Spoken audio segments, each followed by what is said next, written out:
ನಮಸ್ಕಾರ ರೈತ ಬಂದವರೇ, ನೀವು ನನಗೆ ಸಾಮಾನ್ಯವಾಗಿ ಕೇಳುವ ಪ್ರಶ್ನೆ ಏನಪ್ಪಾ ಅಂದರೆ, ಸರ್ ನಿನ್ನೆ ಔಷಧಿ ಸಿಂಪರಣೆ ಮಾಡಿದ್ದೀನಿ, ಇವತ್ತು ಮಳೆ ಬಂದಿದೆ, ನಾನು ಮತ್ತೆ ಪುನಃ ಔಷಧಿಯನ್ನು ಸಿಂಪರಣೆ ಮಾಡಬೇಕಾ? ಅಥವಾ ಔಷಧಿ ಸಿಂಪರಣೆ ಮಾಡಿ ಎಷ್ಟು ಗಂಟೆಗಳ ನಂತರ ಮಳೆ ಬಂದರೆ ಚೆನ್ನಾಗೆ? ಈ ಒಂದು ಮಳೆಗಾಲದಲ್ಲಿ ಔಷಧಿಗಳು ಎಷ್ಟು ದಿನದವರೆಗೆ ಇದು ಕಾರ್ಯವನ್ನು ನಿರ್ವಹಿಸ್ತದೆ?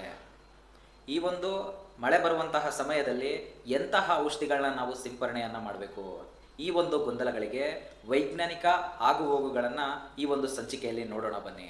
ಕೀಟನಾಶಕ ಅಥವಾ ಶಿಲೀಂಧ್ರನಾಶಕ ನೀವು ಬಳಸಬೇಕಾದ್ರೆ ಅದರಲ್ಲಿ ನೀವು ಮುಖ್ಯವಾಗಿ ಅಬ್ಸರ್ವ್ ಮಾಡಬೇಕಾಗಿರೋದು ಅದು ಕಾಂಟ್ಯಾಕ್ಟ್ ಪೆಸ್ಟಿಸೈಡ್ ಅಥವಾ ಸಿಸ್ಟಮಿಕ್ ಪೆಸ್ಟಿಸೈಡ್ ಅಂತ ಹೇಳಿ ಅದನ್ನ ನೀವು ನೋಡ್ಬೇಕಾಗ್ತದೆ. ಯಾಕಂದ್ರೆ ನಿಮ್ಗೆ ಎಲ್ಲಾದ್ರೂ ಮೈ ಮೇಲೆ ಗಾಯ ಆಗ್ಲಿ ಅಥವಾ ಏನಾದ್ರೂ ಹುಣ್ಣಾಗ್ಲಿ ಡಾಕ್ಟರ್ ನಿಮ್ಗೆ ಒಂದು ಆಯಿಂಟ್ಮೆಂಟ್ ಕೊಡ್ತಾರೆ.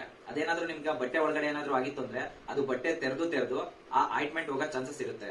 ಅದಕ್ಕಾಗಿ ಅವ್ರು ಏನ್ ಮಾಡ್ತಾರೆ ಅಂದ್ರೆ ಒಂದು ಇಂಜೆಕ್ಷನ್ ಅನ್ನ ಸೆಪ್ಟಿಕ್ ಆಗದೆ ರೀತಿಯಾಗಿ ಅವರು ಕೊಟ್ಟಿರ್ತಾರೆ. ನೀವೇನಾದ್ರೂ ಔಷಧಿ ಅಂಗಡಿಲಿ ಕಾಂಟ್ಯಾಕ್ಟ್ ಪೆಸ್ಟಿಸೈಡ್ ಅನ್ನ ತಂದ್ಬಿಟ್ಟು ಅದನ್ನೇನಾದ್ರೂ ಸ್ಪ್ರೇ ಮಾಡಿದ್ರಿ ಅಂದ್ರೆ ಅದಾದ 24 ಗಂಟೆ ಒಳಗಡೆ ಮಳೆ ಬಂತು ಅಂದ್ರೆ ಆ ಔಷಧಿ ವೇಸ್ಟ್ ಆಗೋ ಚಾನ್ಸಸ್ ತುಂಬಾ ಇರುತ್ತೆ. ಅದೇ ರೀತಿ ನೀವು ಸಿಸ್ಟಮಿಕ್ ಫಂಗಿಸೈಡ್ ಅನ್ನ ತಂದ್ಬಿಟ್ಟು 2 ಗಂಟೆ ಯಾವುದೇ ಮಳೆ ಬರಲಿಲ್ಲ ಅಂದ್ರೆ ನಿಮಗೆ ಇನ್ನೊಂದು ಸಲ ಔಷಧಿ ಸ್ಪ್ರೇ ಮಾಡೋ ಅವಶ್ಯಕತೆ ಇರೋದಿಲ್ಲ. ಯಾಕಂದ್ರೆ ಕಾಂಟ್ಯಾಕ್ಟ್ ಫಂಗಿಸೈಡ್ನ ನೀವು ಏನಾದರೂ ತಗೊಂಬಂದಿದ್ರಿ ಅಂದ್ರೆ ನೀವೇನಾದರೂ ಸ್ಪ್ರೇ ಮಾಡ್ಬೇಕಂದ್ರೆ ಆದಷ್ಟು ನೀವು ಎಲೆ ಕೆಳಗಡೆ ಸ್ಪ್ರೇ ಮಾಡಿ. ಯಾವಾಗಲೂ ಕಾಂಟ್ಯಾಕ್ಟ್ ಪೆಸ್ಟಿಸೈಡನ್ನು ಮಳೆ ಬರೋಕ್ಕಿಂತ 24 ಗಂಟೆ ಮುಂಚಿತವಾಗಿ ಅದನ್ನು ಮುಂಜಾಗ್ರತೆಯಾಗಿ ಸ್ಪ್ರೇ ಮಾಡಿ. ಅಥವಾ ಆಲ್ರೆಡಿ ಮಳೆ ಬಂದಿದೆ ಅಂತ ಅಂದರೆ ನೀವು ಸಿಸ್ಟಮಿಕ್ ಫಂಗಿಸೈಡ್ಗಳನ್ನು ಉಪಯೋಗಿಸಿ ಅಲ್ಲಿ ನಿಯಂತ್ರಣ ಮಾಡಬಹುದಾಗಿದೆ. ಯಾವಾಗಲಾದರೂ ನೀವು ಗಮನಿಸಿ ನೋಡಿ, ಯಾವಾಗ ರಾತ್ರಿ ಮಳೆ ಬರುತ್ತಲ್ಲ ಅದಾದ 1 ವಾರಕ್ಕೆ ನಿಮಗೆ ಅಂಗಮಾರಿ ರೋಗ ಕಂಡು ಬರ್ತದೆ. ಅದೇ ರೀತಿ ನಿಮ್ಮ ಹೊಲದಲ್ಲೂ ಅಥವಾ ತೋಟದಲ್ಲೂ ಏನಾದ್ರೂ 24 ಗಂಟೆಗಳು ಅಲ್ಲಿ ಏನಾದ್ರೂ ಸತತವಾಗಿ ನೀರು ನಿಂತಿದ್ದೆ ಅಂತಂದ್ರೆ ಅಲ್ಲಿ ಫೈಟೋಪ್ತರಾ ಇಂದ ಬರ್ತಕ್ಕಂತ ಬೇರ್ ಕೊಳೆ ರೋಗ ಅಥವಾ ಕತ್ತು ಕೊಳೆ ರೋಗ ಬರ್ತಕ್ಕಂತ ಚಾನ್ಸಸ್ ತುಂಬಾ ಇರುತ್ತೆ.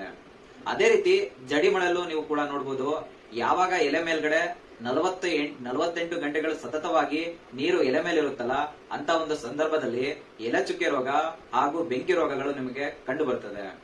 ನೀವು ಬಳಸ್ತಕ್ಕಂತ ಔಷಧಿಯಲ್ಲಿ WP ಫಾರ್ಮ್ ಹಾಗೂ ಗ್ರಾನ್ಯುಲರ್ ಫಾರ್ಮ್ ಏನಾದ್ರೂ ಇತ್ತು ಅಂದ್ರೆ ಅದು ಮಳೆ ಬಂದ ನಂತರ ಹರಿದು ಹೋಗುವಂತಹ ಚಾನ್ಸಸ್ ತುಂಬಾ ಇರುತ್ತೆ.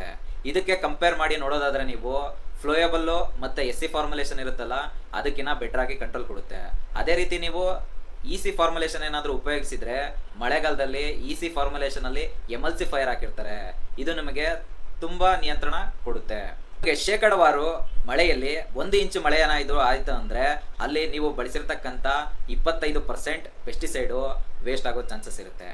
ಅದೇ ರೀತಿ 1.5 ಇಂಚ್ ಮಳೆ ಏನಾದ್ರು ಬಂತಂದ್ರೆ 25ರಿಂದ 50% ತನನು ಅಲ್ಲಿ ಪೆಸ್ಟಿಸೈಡ್ ವೇಸ್ಟ್ ಆಗೋ ಚಾನ್ಸಸ್ ಇರುತ್ತೆ. ಅದೇ ರೀತಿ ಮಳೆ ಏನಾದರೂ 2 ಇಂಚು ಜೋರಾಗಿ ಏನಾದರೂ ಹೊಡಿತು ಅಂದ್ರೆ 75% ತನನು ಆ ಔಷಧಿ ವೇಸ್ಟ್ ಆಗಿರುತ್ತೆ.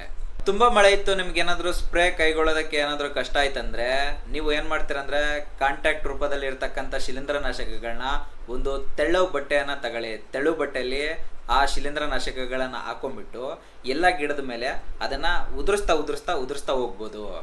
ಅಥವಾ ನೀವು ಇನ್ಸೆಕ್ಟಿಸೈಡ್ ಗುಂಪಲ್ಲಿ ಬರೋದಾದ್ರೆ ಇನ್ಸೆಕ್ಟಿಸೈಡ್ ಗುಂಪಲ್ಲಿ ಕೆಲವೊಂದು ಕೀಟನಾಶಕಗಳೇ ಇರ್ತವೆ.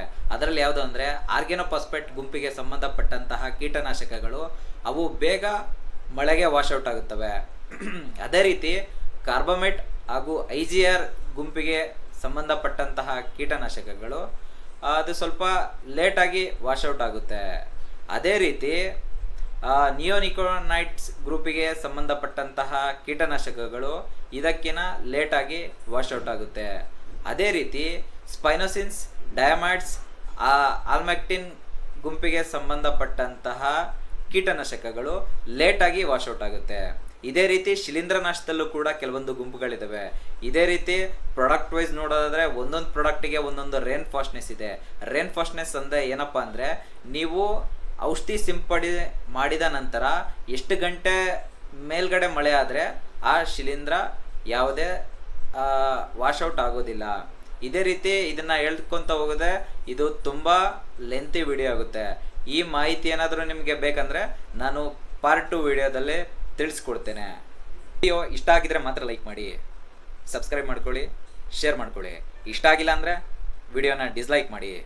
ಏನಾದರೂ ನಿಮ್ಗೆ ಏನಾದರೂ ಡೌಟ್ ಇತ್ತಂದರೆ ಕಮೆಂಟ್ ಬಾಕ್ಸಲ್ಲಿ ತಿಳಿಸಿ. ಧನ್ಯವಾದಗಳು.